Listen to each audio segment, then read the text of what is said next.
ঈদের দিন সকাল সকাল আমি সব রান্না শেষ করে নেই আর সব কিছুই অল্প অল্প করে রান্না করি, কারণ বাসায় শুধু আপনাদের ভাইয়া থাকবে, আমরা কেউই থাকবো না।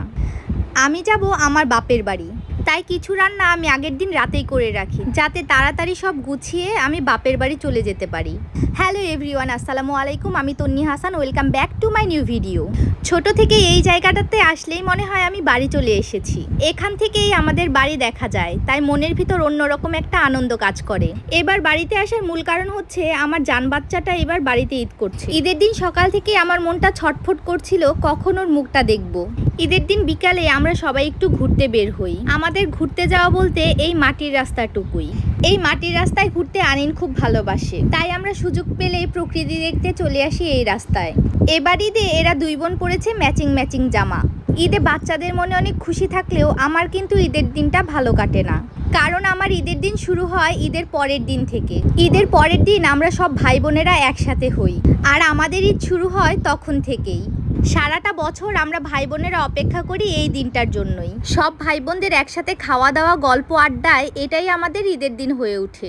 ঈদের পরের এই 10-12টা দিন মেহমান দিয়ে ভর্তি থাকে আমাদের বাড়িঘর। আপনারা যারা আমার মতো ভাই বোন আত্মীয় স্বজন নিয়ে ঈদ উদযাপন করতে ভালোবাসেন, তারা কিন্তু অবশ্যই কমেন্ট করে জানাবেন। খাওয়া দাওয়া শেষে বিকেলবেলা বসে যায় বাচ্চাদের মেহেদি দিয়ে দিতে। যে যত সুন্দর করেই মেহেদি দিয়ে দেখ না কেন, ওদের পছন্দ আমার হাতের এই অদ্ভুত অদ্ভুত ডিজাইনগুলো। সাপ, ব্যাং, টিকটিকি, তেলাপোকা, মাছ সহ বিভিন্ন রকম ডিজাইন করে দেই আমি ওদের হাতে। বাস্তবে ওরা এগুলো দেখে ভয় পেলেও মেহেদির ডিজাইনে এইসব জিনিস কিন্তু ওরা খুব উপভোগ করে। এবার মেনশন করুন আপনার সেই ফ্রেন্ডকে যাকে এর পরের ঈদে আপনি এই ডিজাইনে মেহেদি দিয়ে দিতে চান। আর এটা হচ্ছে ঈদের তৃতীয় দিনের সন্ধ্যা। আমাদের বাজারের প্রতি শনি আর মঙ্গলবার হাট বসে। আজকে ছিল শনিবার আর হাটের দিন। হাটের দিন আমাদের বাজারে গরম গরম জিলাপি, পেঁয়াজু আর গুলগুলি পাওয়া যায়। সব বোনেরা মিলে বায়না করেছে, তাই আপনাদের ভাইয়া ওদের নিয়ে হাটে চলে এসেছে।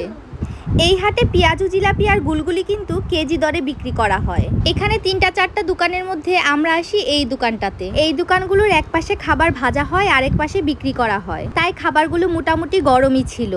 এখান থেকে সবকিছু মিলিয়ে আমরা 2 কেজি খাবার কিনি। প্রতিদিন রাত 12টার পর থেকে আমরা সব ভাই বোনেরা মিলে উনো খেলতে বসে যাই, সাথে একটু পরপর মুখে চাবাই সন্ধ্যায় কিনে আনা খাবারগুলো। এই ছিল আমার ঈদে কাটানো 3টা দিনের ভিডিও। ভিডিওটি কেমন লাগলো অবশ্যই কমেন্ট করে জানাবেন। সবাই ভালো থাকবেন, সুস্থ থাকবেন। আল্লাহ হাফেজ।